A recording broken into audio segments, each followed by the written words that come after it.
VR players are by no means violent people, and they don't like to invent original ways to kill NPCs. Who am I kidding?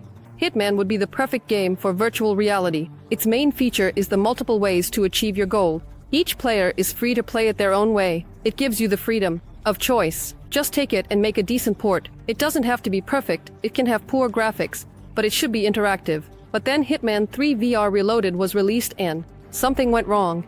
I see that you are already about to type. Clickbait also smells like deception because the title says it's worth playing, but that's not a mistake.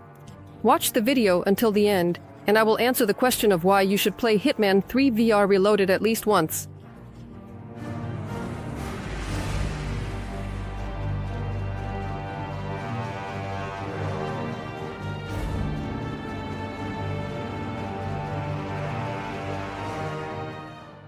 The studio attempted to bring Hitman 3 to VR back in 2021. The VR mode was criticized for almost everything: the graphics, lack of immersion, and even the menu. It takes effort to make a game that has nothing to be praised for. The menu and interface were forgotten in the redesign for VR. Players were constantly pulled out of their bodies, and their hands would fly off into the stratosphere or shake. This year, they unexpectedly announced a remake as an exclusive for Quest 3. Hints have started. The developers have spoken. Guys, we all understand, and we ask for your understanding and forgiveness. We have read all the feedback, and we will fix everything. Stay tuned.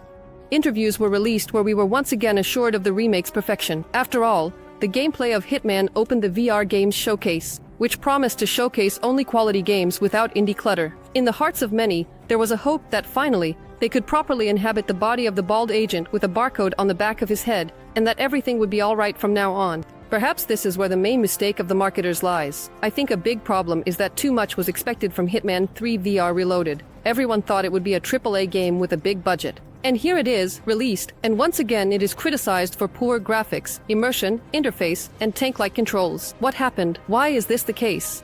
I won't bore you with long reflections, detailed descriptions of bugs, gameplay, and missions. I'll just say it like it is. First of all, Hitman was criticized for its terrible graphics. I've never considered myself a graphics snob, or at least I thought so. I am fine playing Beat Saber on the lowest settings. I like the super hot style and enjoyed the second Asgard, even before the patch for Quest 3. But after playing Medieval Dynasty and Settlement, I couldn't shake the feeling that I didn't like them. The game is top-notch in terms of interactivity, but the graphics are really quite poor.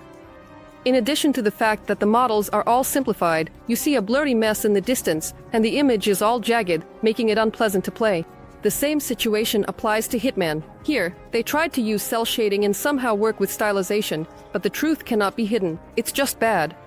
Very bad. Do you understand the scale of the disaster? Quest players, who are usually not picky about standalone graphics, who play in Guerrilla Tech, closed its eyes to the graphics of Medieval, stating that the graphics in Hitman are the worst thing that has happened to VR games. The walls look uneven and constantly crumble into polygons. The windows and arches have such large steps that one could climb them. There are no reflections, which affects some staged moments. Up close, NPCs look like they are from PlayStation 1 era games, and if you step back a meter, they blur into a mix of colors. Hitman is largely about exoticism, about visiting colorful and memorable places. In Hitman 3 VR Reloaded, this vibrancy does not work. How can I admire the unveiling of the world's tallest skyscraper when its presentation looks like a skewed monochrome polygon that's supposed to resemble a rag? And just look at those stunning cutscenes. You took ready-made content from the flat version of the game, which already has proper animated cutscenes. The problem is also that Hitman had to be scaled down for Quest 3. When developers start crying about the graphics, I want to show them both Red Matter and Asgard. The first ones are really wizards. Their graphics on Quest 2 look almost like a cover image, and in the case of Asgard, the game is almost the size of Hitman and looks much better. Even Ubisoft made at least some effort with the optimization and graphics of Assassin's Creed Nexus.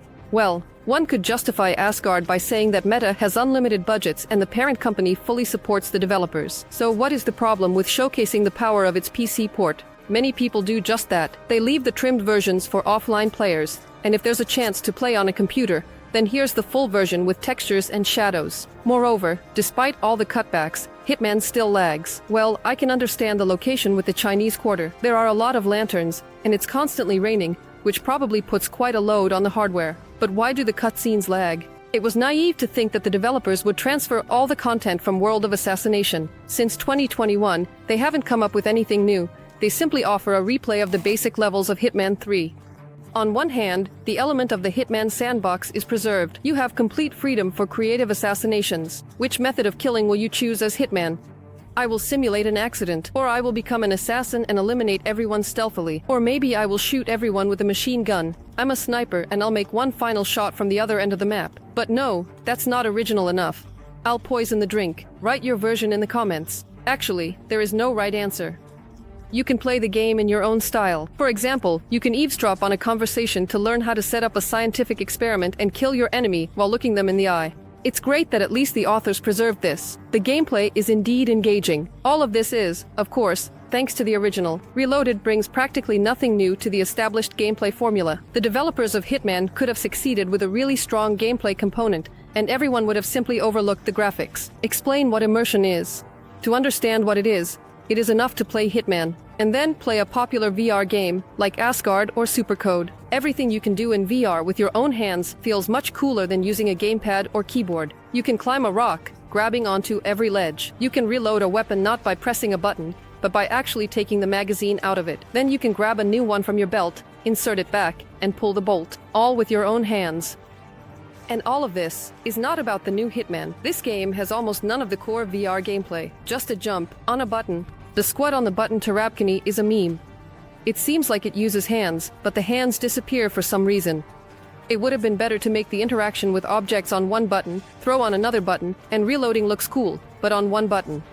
The interface raises some questions. Now, try to answer. What does button A do? Well, let's not be so categorical. Not everything is done with a button. For example, you can choke people with your hands or a string. In that moment, you really feel like a true agent.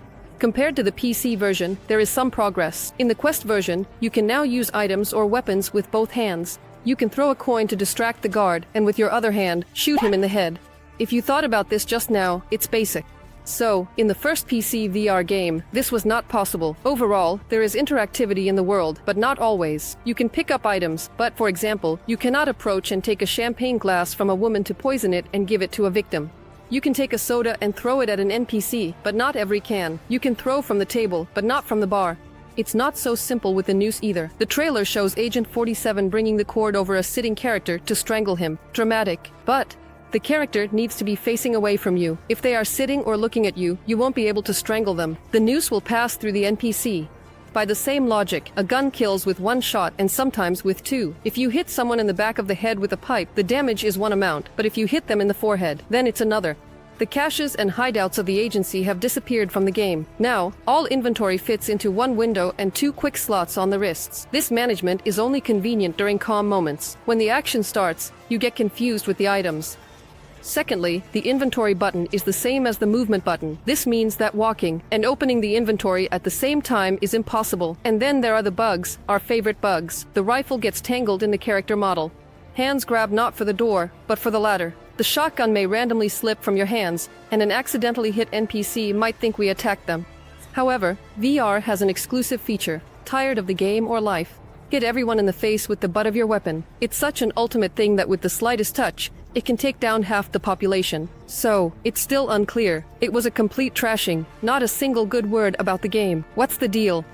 I respond, Hitman 3 VR Reloaded. It's worth playing to understand that all the other games in your library are actually good and immersive, and my complaints are not just pulled out of thin air. I have explained everything based on facts. I think we could spend another year polishing it, optimizing it better, and fixing the bugs. Let's hope for that. Overall, playing Hitman can still be fun. When guards approach and try to arrest you, and you make 2 quick silenced shots and hide the bodies, that's cool. But interactions like climbing will remain here forever. I usually advocate for VR games. Please like, share your opinions in the comments, subscribe to the channel, and see you in the future.